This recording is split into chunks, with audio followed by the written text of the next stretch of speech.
I said if I ever make more from my newsletter than I am from consulting with tech companies, I'll try doing it full time and see what happens, and that happened. I think about Feed Me as a studio. There is a newsletter, there's merch, there are events. I like to make people ask questions about what they're being sold. I like people to ask questions about what they're being marketed and not just accept everything that the world is constantly giving to them. I'm not in the business of hurting people. I'm not in the business of fucking over people's lives. I think I have readers in every single country now. I'm amazed by it. I'm gonna cry.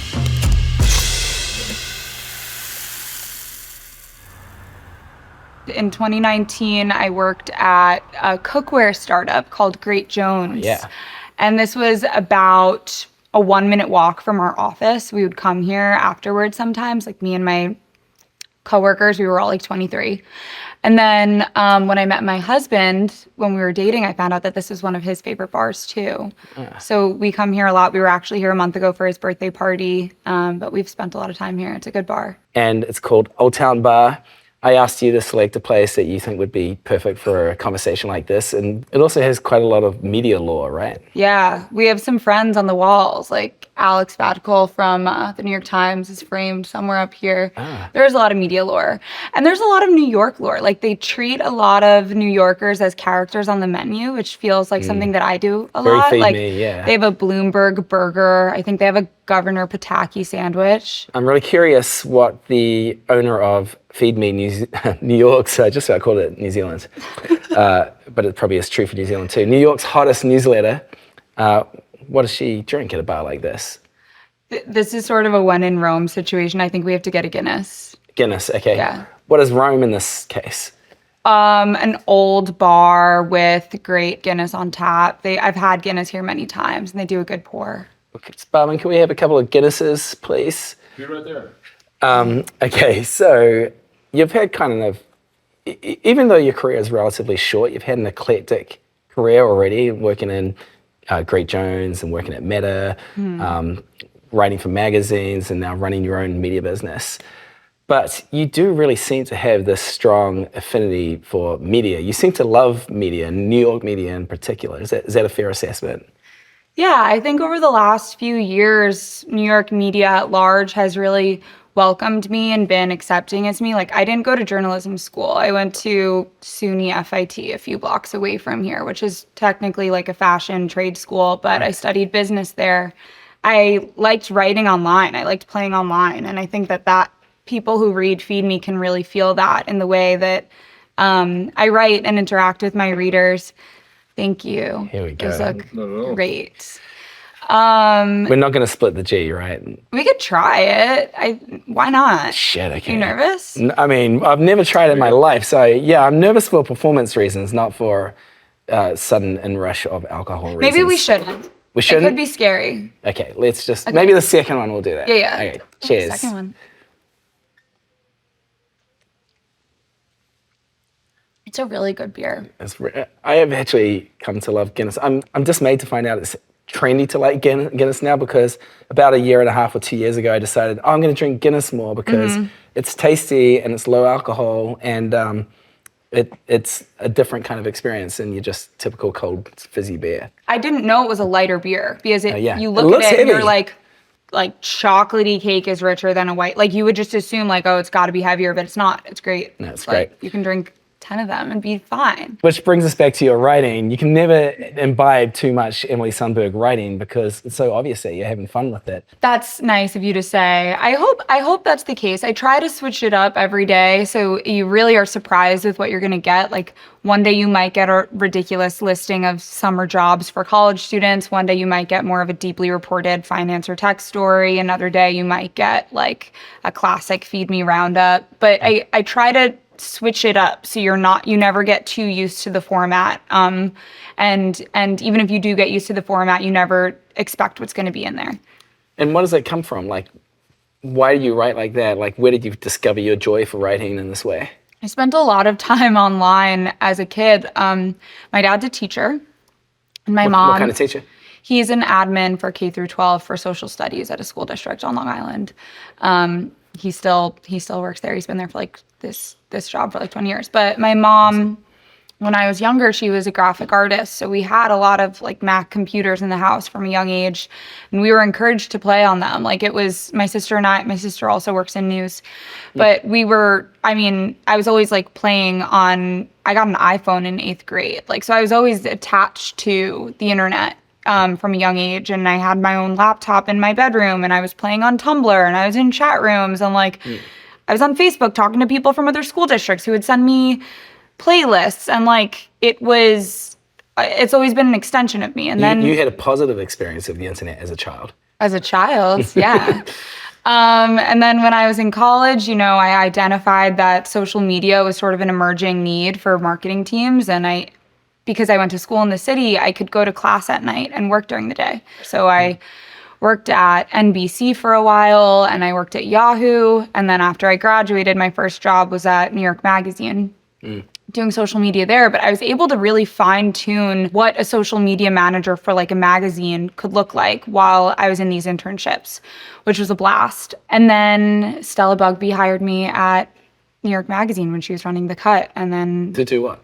Running Instagram for The Cut. And it was like when we were breaking stories about Harvey Weinstein and Trump, and the need for driving traffic to the site via Instagram was being recognized. So like developing the strategies. I remember like the first time Taylor Lorenz recognized my work as a social media manager, and I was like, whoa, you know who I am? Like, you're seeing me? Like, because at that time that role was sort of ignored. And because of the work of like Rachel Carton and writers like that, I think the role of the social media manager has really been elevated. But I was 21, and I was meeting people at Apple, Twitter, Meta, or whatever, Facebook at the time, Instagram, and I still have those relationships today. But at the time, it was like, do you want to go to this demo? Yeah, send Emily. Like, and I was learning about, similar to what Substack's doing today, like creating relationships between these tech companies and newsrooms. And I was sort of sent to build those relationships and learn best practices. And then after working at New York Magazine, I worked at a cookware startup that was co-founded by one of my New York Magazine colleagues named Sara. And I was the first in and the first out. But what I witnessed there was like how investors were treating young women who were founders. And I sort of put a pin in it. Like, what happens when men with a ton of money give people cash to build a viral internet brand? And that process, I mean, I was doing marketing for them, so I wasn't really involved in like P&Ls or anything like that, or even negotiations with investors, but just like the feeling of that moment. Was it recognizably a moment? Did you have that perspective? Yes. Like every day there was a story about Great Jones's social media. It was like we were like this darling company, the way that we were posting on there. And I was doing a lot of that, sort of like I would go to a vintage cookbook store and post the cookbook pages on our Instagram stories and add it to like the Instagram highlights. So like the Instagram team was like, you're using Instagram highlights in exactly the way that we wanted you to. And it's all comes back to storytelling, which is this sort of buzzword now, but we both know how important that is in building a consumer brand. This is 2016, 2017? This is like 2017, 2018. Yeah, okay. And then after that, I worked at Meta, and during COVID, I started writing on Substack. I've told this story so many times, but I was living at my ex-boyfriend's parents' house in Beverly Hills, and we went there for a bit during COVID. And I was spending a lot of time like walking around these really empty, quiet streets, and we were watching a lot of TV and a lot of movies. And I started writing short horror fiction that was super informed by my time working in social media and the sort of consumer moment that was happening. How was it informed by that? Like, one of my first stories was about a female founder who was giving an architectural digest tour, and the camera and crew kept being like, well, what's behind that door? Like, can we go behind that door? And the founder kept being like, no, don't pay attention to that. Like, look at all these rooms. I want you to pay attention to this. And they eventually went down into the basement, and there were all these young women sort of like sweating over their keyboards and like wrapped up in wires. But it was more of a commentary about like the workplaces that people were complaining about that eventually led to like the downfall of the girl boss. But Matt Levine from Bloomberg linked to one of those stories in his newsletter. And a bunch of my friends sent me photos of their terminals. And they were like, Levine put you in Money Stuff, your story on Substack and Money Stuff. And I was like, wait, you're reading newsletters for pleasure. And there's cross promotion in newsletters. And it sort of just opened my eyes to the traffic potential, but also pleasure potential of reading newsletters. Because in the past, it was like this chore that you gave to somebody on the audience team, like aggregate a bunch of stuff and put it in the newsletter. It has to happen. Nobody wants to do it, but we have to the set newsletters were used to try and drive traffic to the stories of the property. Right, to check off a box. And the best case scenario was that somebody wouldn't turn it into spam or unsubscribe. Yeah. And I was freelance writing at the time while I was at Meta. And I wrote this story about the phenomenon of shoppy shops for New York Magazine. Shoppy shops? It's sort of this retail experience that you've definitely encountered. I wrote it in 2023, where you go into a store and you recognize all the brands immediately. And it's like the Graza olive oil, the Fishwife tinned fish, the Gia, like canned non-alcoholic beverages. And you see it in a store in New York, but you also might see these things in like a hotel lobby in Tennessee. And you also might see these things in like a bookstore in Maine. Like just the phenomenon of like copy and paste product selection. And I learned that it was all sourced back to this this platform called Fair, which is a wholesale website. It's like a decacorn. It's a huge billion-dollar business where anybody can order all of this stuff, and they're sort of curating the best-selling items. So like whether you're a wine store, a hotel lobby, a bookstore, or a small market somewhere, you can have the same exact product selection. So I wrote a story about that, and it exploded. People loved it.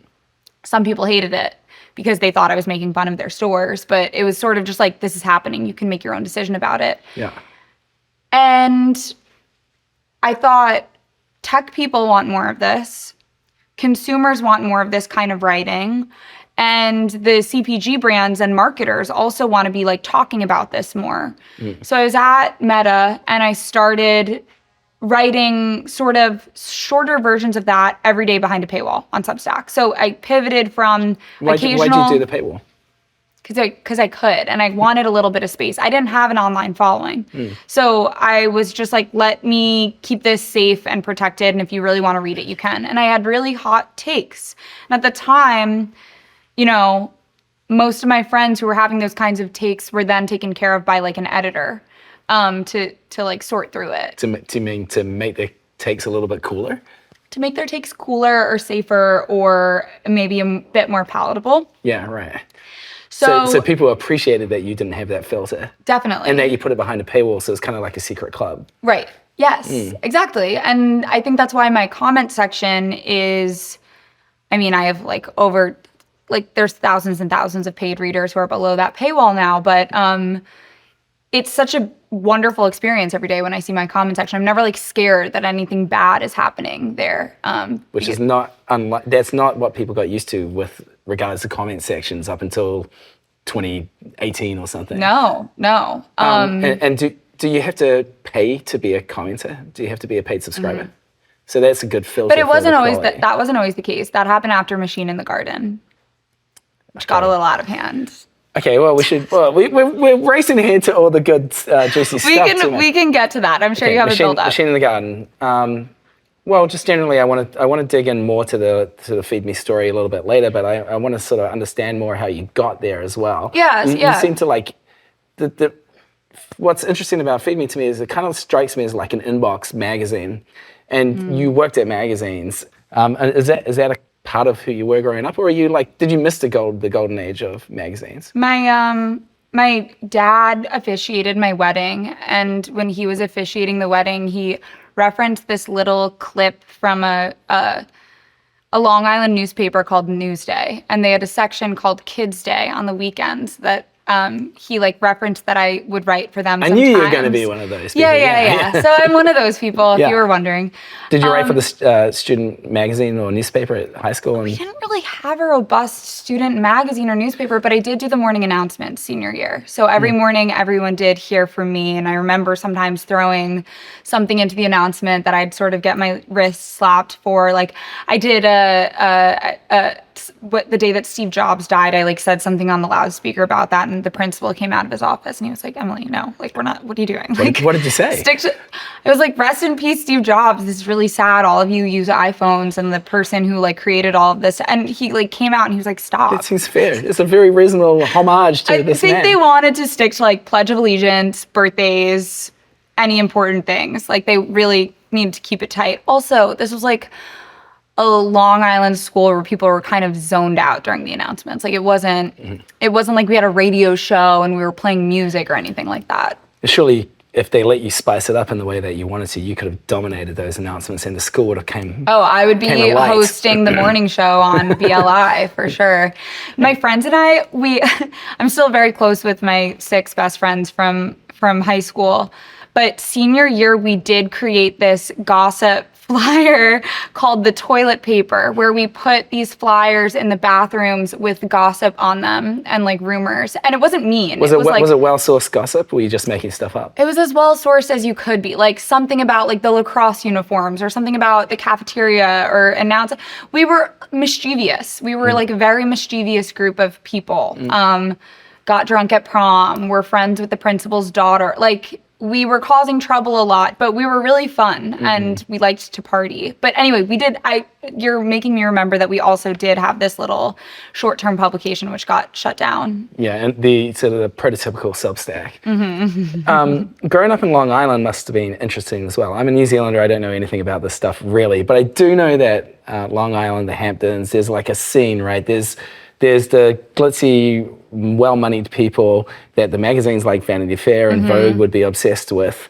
But there are like working-class communities there as well. And you told me your father was a teacher and your mother is a graphic artist. So you must have been she's sort of like an artist who's had many different jobs throughout my life. So what was your position in the sort of milieu? We grew up in sort of a sleepy beach town. I had neighbors who were like lobster fishermen. I had neighbors who worked on Wall Street. I have neighbors who probably still live at home with their parents. Like it was very working class. I would consider it working class. But it was beautiful. And so I was always close enough to the city where that like reaching thing, I felt it at all times. Like even when I was deciding on schools, my dad was like, you can go to any school that you want as long as it's a state school. And after going upstate to Geneseo and Binghamton and Oneonta, I was like, hell no, I'm going to the one in the city. Even though I'm not doing fashion, like I want to be in the city, I want to work. And I always wanted to work a lot because I wanted to make money. I don't want to say get out of where I grew up because that's not really it, but I wanted to have things. Like I worked really hard. Even in high school, I had like 3 jobs. Where'd you pick that gene up from? Probably like trauma from like stuff that I grew up around, like not having stuff or seeing cards like get declined or something. And I liked having cash on me. Like I liked figuring out how to order things online myself. So how do you think that background, growing up in Long Island in that situation, influenced the way that you've built Feed Me and the way that you look? Because Feed Me, a lot of it is about sort of money, power, and status. How does it influence how you do that job? Well, I've had a lot of jobs, which has opened me up to a lot of different networks of people. So I'm not coming out of journalism school and writing about the D2C world, or coming out of journalism school and writing about the hospitality world, or coming out of journalism school and writing about newsrooms that I've never been in. I've worked in newsrooms. I've worked in venture-backed companies. I worked at Facebook. So like I can write about all these things. I don't want to say with authority, but like with experience. I know what the chairs feel like in the Meta offices at Hudson Yards. What do they feel like? Bouncy, like very adjustable. Everything is like, bring it up, bring it down. I know what the New York Magazine office when... what are those chairs like compared to Facebook's? That was the only job that I had like a proper cubicle at. It was at the old like Varick Street office when Adam Moss was the editor. I loved that job so much. I loved having like my own as an intern, having a cubicle was such a special experience, but I can write about all these things. And I saw all these things happen in real time. Like Olivia Nuzzi was one of the first women to ever come up to my desk and be like, do you want to go smoke a cigarette? Like that happened to me. I'm not writing about her from over here. I hung out with her. So I think, and then like even being in this bar, I came here with a bunch of coworkers for a period of time in my life. And then, you know, like you build up your own sources. You're not like blind calling anyone, because I've been around a bit. So I think that has given me a lot of perspective when I write about work. And a big thing when I started Feed Me in the current form is that I like to write about the way that people spend money and what that says about them. And I think that's changed a bit. It's a little bit more like New York news, and it's probably a little bit less like judgy about how people literally spend money. I think I was probably forcing myself into that narrative a bit. You used to be more judgy, you think? I didn't have an audience. I could hit so hard. Like I have so many people watching me now. It's hard.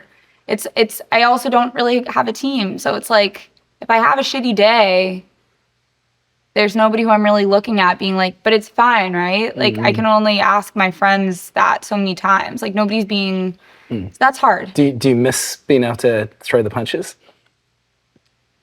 I do it when it's necessary. Like I do it, I do it when I really feel it, but I'm a little bit more hesitant now. I think I wrote something about like Max Tanny changing his send time, and Ben Smith texted me, and I was like, okay, wait, we need to, for the normies among us, we need to explain what I wrote about when Semaphore media reporter Max Tanny, Max Tanny, who's fantastic, writes this Monday night or Sunday night media newsletter, which I look forward to every Sunday night. I love reading it on my couch. When it hits, I'm like, okay, it's almost bedtime, but like the week's about to start and it's going to be great. And he announced that he was moving it to Saturdays. And I don't really engage with media news on Saturdays. I need to log off, you know, I need to sort of be away from my industry a bit. And Ben texted me and was like, you sort of mogged Max with that. And I was like, I want it on Sundays. I'm used to that cadence. It would be like if I said to my readers, I'm sending Monday, Wednesday, Friday now. Like I don't think they would like that. Or they'd ask questions, you know, and maybe it was a data-driven decision. Maybe they know something about it, but I'm getting the text from the guy in charge. I'm getting a text from the boss. Like, and it wasn't bad. It was fine. But I have to expect that to happen now. I sit in rooms occasionally with people who I've had hot takes about, and it's hard. And it's my job. It's a job that I gave myself. And it's a job that works well, and I think that it's appreciated. But it's not always the best way to make friends. And that's hard for me because I like people. So you didn't start this newsletter thinking, I'm going to be the no holds barred truth teller. I like telling stories. I'm not in the business of hurting people. I'm not in the business of fucking over people's lives. I like to make people ask questions about what they're being sold. I like people to ask questions about the technology they're using. I like people to ask questions about what they're being marketed and not just accept everything that the world is constantly giving to them. And it makes people uncomfortable. So how much solace do you find in the community of Feed Me readers compared to the people who you're covering? They amaze me every day. I'm so surprised by it. The digital friendships are wonderful. The in-person gatherings, I throw a lot of parties for Feed Me. And the warmth in the room and the range of how interesting these people are. It's like there are mothers of teenagers, there are college kids, there are people who live, I think I have readers in every single country now. And I'm amazed by it. And it was really done just by being myself, which is a very rare, I think, experience for people to have, to try something. And listen, I had a million businesses before Feed Me that didn't work out. This one just happened to work. What are a couple that didn't work out? I sold watercolor paintings during COVID. I made these little, do you know what like a barrette is? Like a clip, like a hair clip? Yeah. I made like little baguette barrettes, like bread-shaped hair clips. Yeah. During COVID and sold those. I'm gonna cry. I mean, that's amazing that you're able to sell these. I had like a lot of weird jobs. I was like always trying to like make some cash. Yeah. Why were you gonna cry there? I don't know. I'm like a little drunk. I don't know. It's only, you're not even splitting the G yet. I'm sorry. I'm probably also a little hungover. Okay, well, that's quite acceptable. Let's talk about why you started Feed Me. You had these other businesses that didn't work. And you didn't just start a newsletter, although what you probably felt at the time was that you were starting a newsletter. But you actually started a media business, and it's growing, it's got tentacles. Which wasn't on purpose. I didn't know that this would happen. And like I said at the beginning of this conversation, like I've been welcomed so warmly by the world of New York media, and I didn't even realize what was happening while it was building. Like I feel like I woke up one day and I had this thing that had influence that worked really well. And people didn't like respond to your newsletter because they thought you were some cool person who they should all like suck up to. They responded to your newsletter because they were reading it and enjoying it. I had the selfies at first. Yeah, okay, yeah, tell us about selfies. I might have responded a little bit to that. For the first 2 years of my newsletter, I included this photo booth selfie every day, no matter where I was. Very smart branding. So people got familiar with this face that was sometimes like put together, sometimes totally a mess, hungover, occasionally like, and it was just like staring at you when you opened it. So it's like, even on the Substack feed, as people were downloading the app, like you saw my face everywhere. And then at my like 2-year anniversary, I hired a brilliant designer named Justin to put together like a proper branding exercise. I was really inspired at the time by like Japanese car ads and like also original Mac iconography, like Macintosh iconography. And he translated it really well into the current Feed Me branding, which has, you know, like it's on hats now, it's on sweatshirts now. Like people will text me photos when they're on a walk and see somebody with the hat. Like it's just the best. It must feel crazy. It's the best. I mean, you see like that Ouroboros command sign and you're like, oh, that's Feed Me. Like, you know, it was a really fun exercise, but it also gave me a little bit of distance from the brand in a really healthy way. I didn't need to always be pushing my face because I had other icons that were immediately recognizable that people could associate with Feed Me, which was awesome. And sometimes people stumble upon it and they don't even know what I look like, which is nice too. Oh, wow. Not always. Sometimes people stop me like in restaurants and stuff and say hi, which is always nice. Oh wow, you get mobbed on the streets, asked for autographs, all that kind of thing? Yeah, autograph. I always keep a Sharpie on me. Yeah, it's nice. So I used to have like the selfie on there every day. And I'm sure that, you know, when I was promoting like hot selfie in bed on LinkedIn, writing about like the financial restructuring of like the Real or something, people were like, what's going on? And clicked into it. So I think that didn't, you know, the amount of traffic I got from that was non-zero. Like there was something going on there. But I'm happy that we're in a post-selfie moment for Feed Me. And when you started this, well, you started as a newsletter. At some point you had a decision to turn this into more of a fully fledged media business.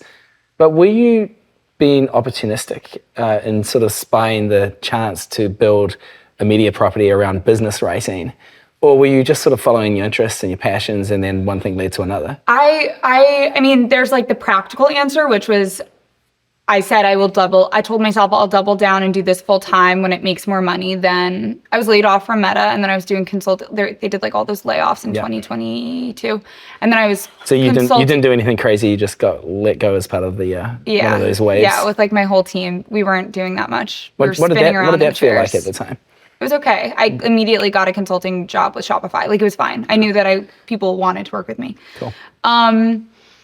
So I was working with Shopify at the time, and I said if I ever make more from my newsletter than I am from consulting with tech companies, I'll try doing it full time and see what happens. And that happened. And I doubled down on Feed Me, and I sent it earlier in the day, and I sent it, you know, with a more consistent voice, and I tried really hard to engage with my readers, and I tried really hard to meet other people in the media space, and, you know, like, I met Ben, and then, like, I met John Kelly from Puck, and then I, like, met people like you guys, and I was like, okay, I understand what's happening a little bit more.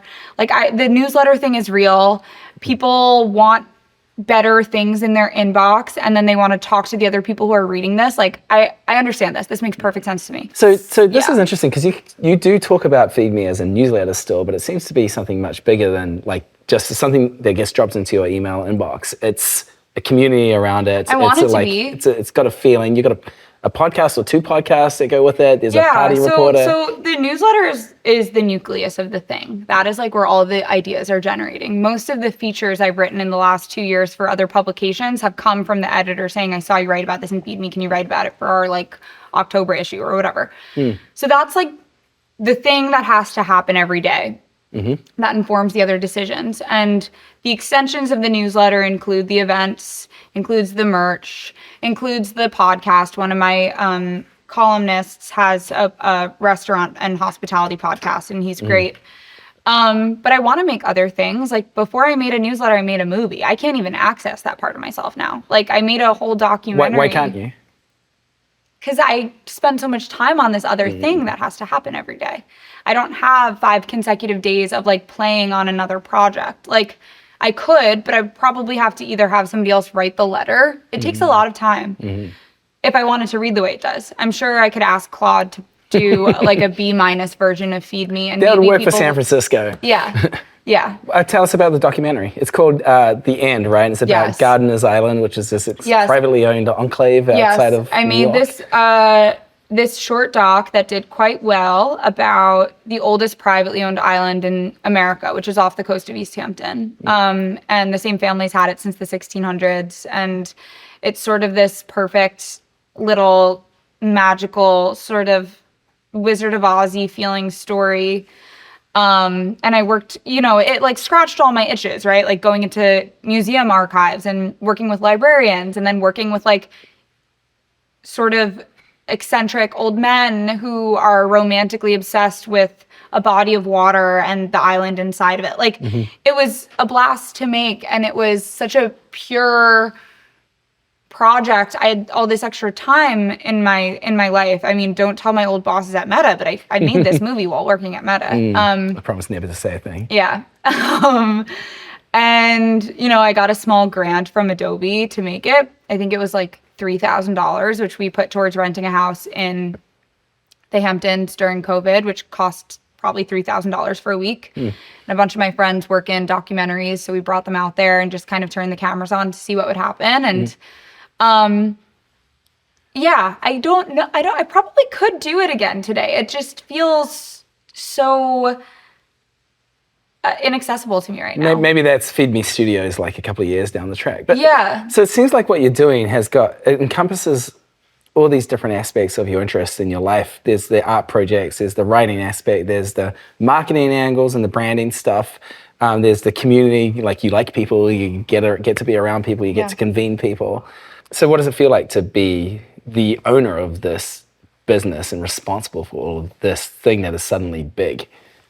It's great. I mean, it's a big business. You guys see the network effects of it all, and how many people read it, and it's funny. Like everyone sees how big it is because of the leaderboards, which is great for me. Like I'm very proud that I have amassed that many people without bringing them over from somewhere else or whatever. But it's also a lot of that part of the job is pressure, like the purple check mark, like. It doesn't not put a target on your back as a journalist to be doing that, because it's so different than other people who are working in journalism who are not having the same type of experience at all. Right. But just for the viewers, like the purple check mark on Substack means you've got at least 10,000 paying subscribers. And so a lot of journalists are probably like looking at their shrinking newsrooms and the jobs disappearing and the insecurity and like potentially jealous of that, do you think? Yeah, I think that people can do back of napkin math and figure out how much money I'm making. And I'm sort of tired of being on panels and always being asked that, and then, being followed on some sort of talk or panel where there's an investor or a CEO of a media company and they're never asked that. So that is like something that I started actually pushing back on in interviews. Do you think that's because you're a young woman running the business, or do you think it's a media business curiosity thing? I think it's both. Yeah, I think it's both. But a smart person can also see that I'm putting money back into my writers and I'm putting money back into my free parties, and I don't even need to explain all this. No. Like, it just feels like that sometimes. I also know that I'm doing more than just writing. Like, I'm a product manager. I'm a social media manager. I'm a graphic designer. I'm emailing my warehouse all the time and talking on the phone with them about stocking products for me. I'm also running payroll. Yeah, I'm running payroll. Like, I'm an event planner. I'm an event producer. So I do a lot of jobs. And I love my job. I love it. I feel crazy half the time, which might be coming through in this conversation, but like, it's an awesome job. I feel really grateful when I can connect with other media operators and trust them and get along with them. But I also feel like there's this competitiveness, especially with people who have been doing this longer than me and might look at me like, where the fuck did you come from? And maybe if they listen to this, they'll have a better idea of that. But I almost feel better about my job when I talk to friends who work in totally different industries who are like, I learned some of my best qualities of being a good person and a good operator from people who don't do anything close to this. Like talking to my friends who are moms who just like get their kids to school on time, or like make sure to send a birthday card, or just like good people. And then I think that sort of radiates out, like show up to things, bring somebody a birthday present, respond to the text, do things that you'll say you'll do. And like life is easier after that because you know where you stand. And what do those people think about the success of Feed Me? Like a lot of my friends don't know what Substack is. They must know what Feed Me is though. I asked them the other day, I asked my home group text, do you guys know what Substack is? And they said, it's like a newsletter, right? We got some marketing work to do. I don't know. I think there's people who will be reading a lot, and then there are people who probably aren't, you know? Do you like that they don't know exactly what you're doing? Yeah. Why? Because when people know what I do, our relationships change. Yeah. In what way? I'm going to show you my phone after this and show you some of the texts I get. We can't do that for the No, I can't. I'm sorry. Bummer. Yeah, it's like... People are looking to take advantage of you, use you, get ahead through even you. from other writers saying, can you put this in your newsletter? Where I would never text them and say, can you write about this? You know? That understanding how favors work and that my job isn't necessarily a favor. It's just funny. And I'm grateful for the media world sort of welcoming me, but like media people are there is this patina to them that is very specific. Noble, wise, hilarious. Yes. Gentle. And so clever with how they come up with information when they don't have it. You know, if there's not something to write about, you sort of spin something up and then that becomes the content.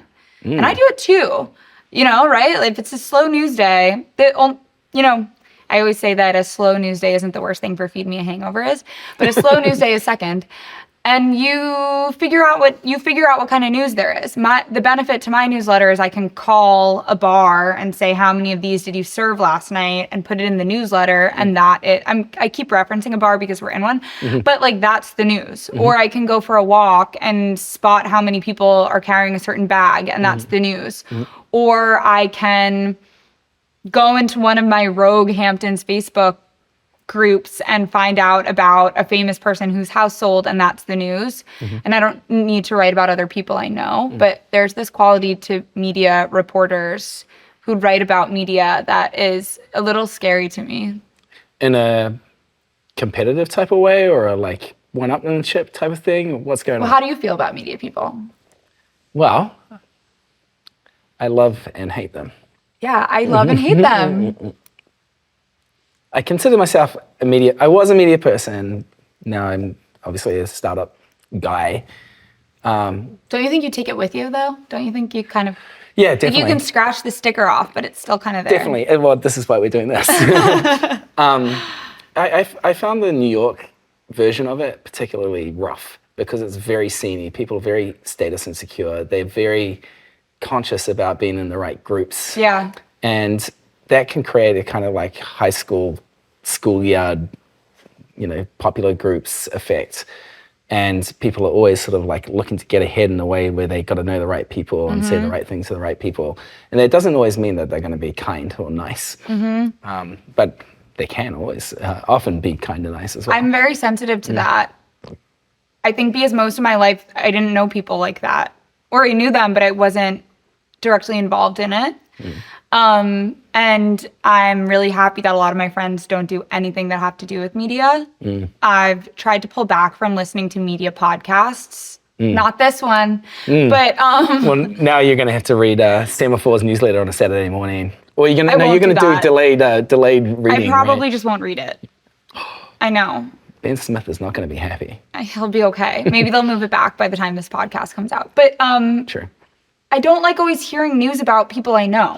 And I know so many of the players in this space, and I don't always want to hear like skepticism about them or theories about how they're thinking, especially if I've heard how they think and they've told me. So those are some of the like challenging things about being a media owner in this current landscape. But there are also good things to it, right? You're employing people, you're giving people jobs, you're paying freelancers, and I hear you pay pretty good rates.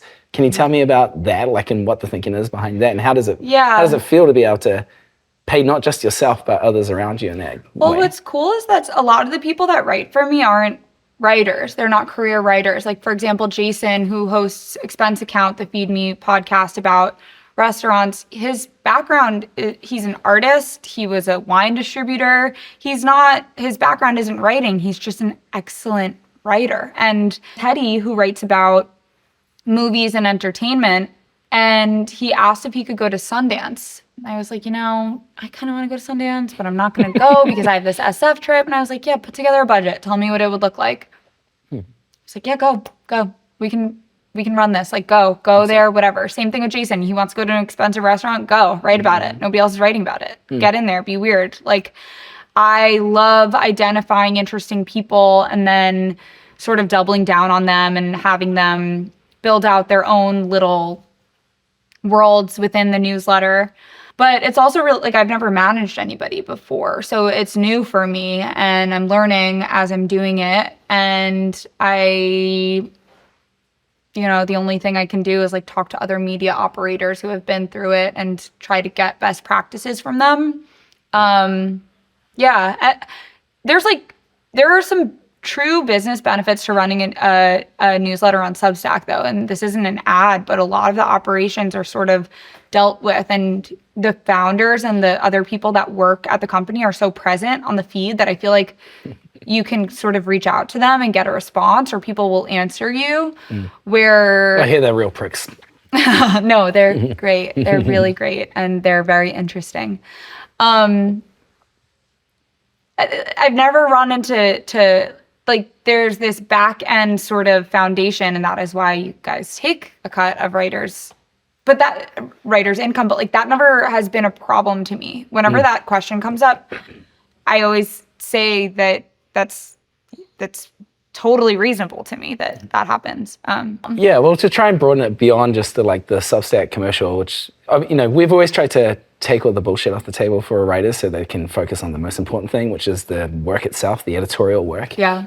But the broader principle of it is that the media could be evolving in such a way where there is infrastructure that supports writers and creative people and creators and publishers, rather than just exploiting them. And I wonder if you can take that sort of thought and your experience of running Feed Me in its current state and your knowledge of what the media scene is like in New York, and give me your sense of like, how do you feel about where the media ecosystem is going, and like what media jobs of the future might look like? People are feeling a lot of doom and gloom at the moment, but perhaps you have a different kind of perspective. Like, do you have any other feelings of optimism? To go off of what you're saying really quickly, like, here's what I'm wary of. Taking cash up front for a business that doesn't exist yet. And, I see these new food publications, 2 launched recently this year. You mean raising money? Yeah. I think raising money is risky. As somebody who's never done it and runs a really successful media business. Venture capital in general scares me. But I do think that I've seen like glimmers of hope in the media space in a few different places. So I think food media is one of them. I think that we'll see some of these people come out and win. I'm sure. I wouldn't be surprised that if by the end of the year Puck launched a food vertical. I wouldn't be surprised if Punchbowl, the DC-based publication, launched more like lifestyle stuff. Like I think that people want more niche specified news that they're interested in.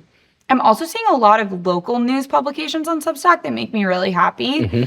And I don't know if these people are doing it for the love of the game or to try to make a ton of money, but like there's the Borum Bulletin, which is just for Borum Hill. There is the East Side Rag, which is about the east side of LA, which is like focused on Silver Lake and Echo Park. And they're making people really happy and feel connected to their neighborhoods in a way that newspapers used to do or smaller circulations used to do. And I don't think that everybody is in this game to make a ton of money and then sell and then buy a house in the Hamptons. I think that some people are truly just trying to better their community and spread information and make interesting content. We were talking about the doc world earlier. We have better tools than ever to make films. I think more people should experiment with teaching themselves how to edit and shoot with the iPhones that we've been given and the software that we've been given. I think more people should be turning on their video cameras and experimenting that way instead of just consuming creator types of content. Like there's this writer, Biz Sherbert, who runs a publication called American Style. Have you seen it? Yeah. She's really talented, and she's been doing some video stuff during Fashion Week that really stood out to me. It felt super refreshing amongst a sea of kind of exclusive fashion front row reporting. And I'm excited for her to maybe double the length of the things that she's been making and publish more videos on Substack. So, yeah. Yeah, that's cool. You wrote an essay called The Machine in the Garden, which was criticizing sort of the precursor to slop, which in your view, and this had a lot of supporters and it pissed a lot of people off as well. Which is common for some of my bigger reported projects. And any piece that's saying something interesting.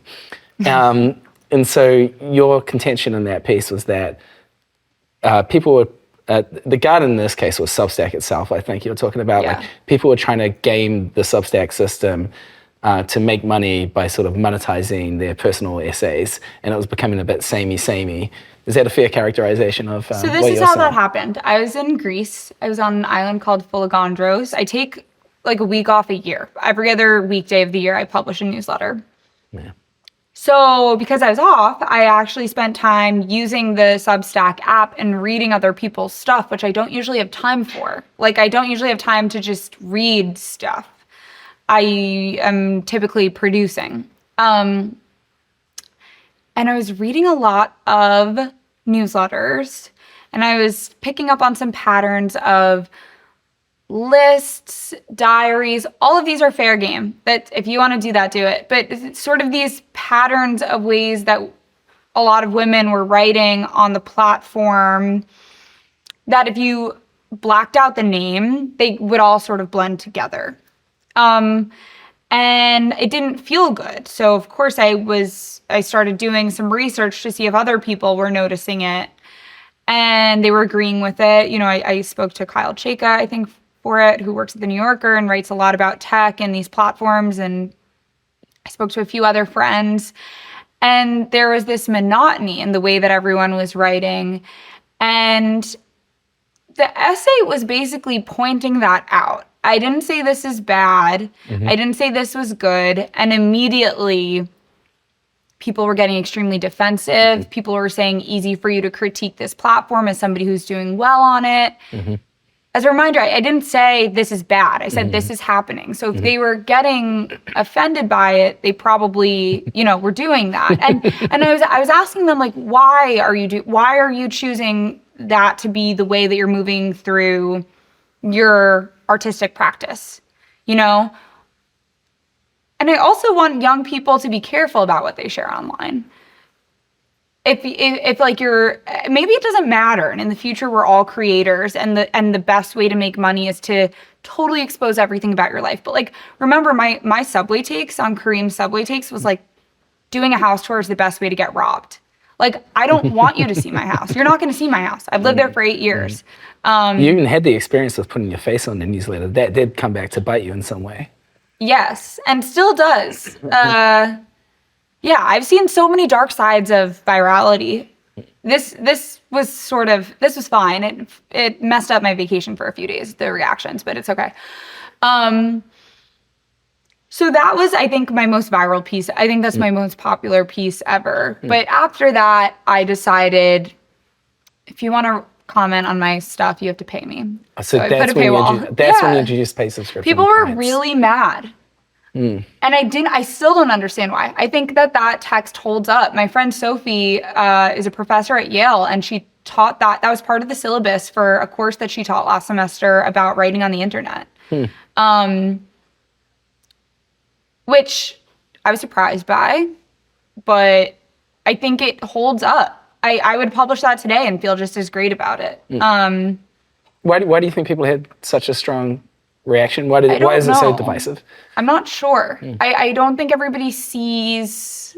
I don't know if everybody sees writing. I don't know if everybody sees the importance of like eating your vegetables and like in the act of like writing books and reading books and doing hard work and trying hard with everything you put out. Like, I don't like shortcuts. But I do like young women writing diaries. I don't know. It's complicated. It's all fair game, Emily. It was a good piece, and it got people talking, and anything that's interesting is going to get strong reactions. And the surveys are something that do really well for you. The surveys are so fun. And I remember one that was particularly electric, which was like surveying people's experiences of sex with coworkers. Yes. What inspired that? It was either a TV episode. Oh, it was when Baby Girl came out.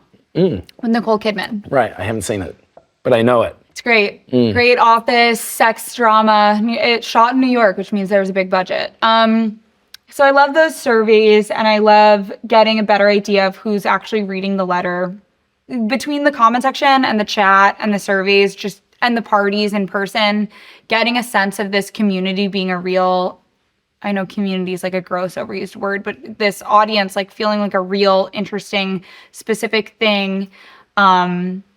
I'm so grateful for it. And it obviously wouldn't be possible without Substack. Like when I talk to people who use like Beehive or other things, you can't replicate that in an Instagram caption or something like that, like the comment section of Instagram or a Facebook group. It's just different. Where Can you go, and where do you want to go with Feed Me?